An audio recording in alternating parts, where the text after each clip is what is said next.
السلام عليكم ورحمة الله وبركاته، أهلا بكم في فيديو جديد وحلقة جديدة. فيديو النهاردة هنتكلم عن موعد مباراة منتخب مصر أمام منتخب موزمبيق ضمن منافسات بطولة كأس أفريقيا كوت ديفوار 2024.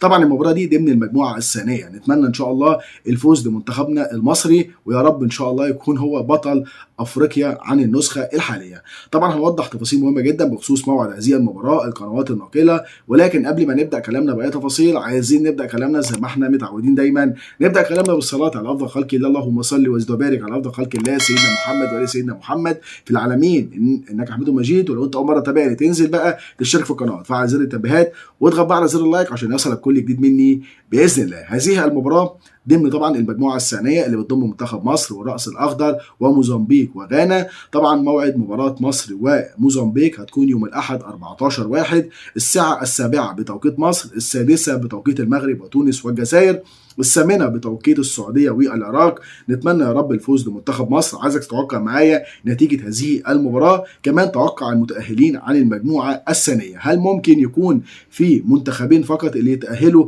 عن هذه المجموعه، ولا ممكن يكون في منتخب يكون من ضمن افضل يعني اصحاب المركز الثالث؟ اتمنى تقول لي رايك في التعليقات، رايك يهمني جدا. في النهايه بشكر اخواتي واصدقائي على المتابعه الجميله، بشكرك جدا جدا من قلبي، والسلام عليكم ورحمه الله وبركاته.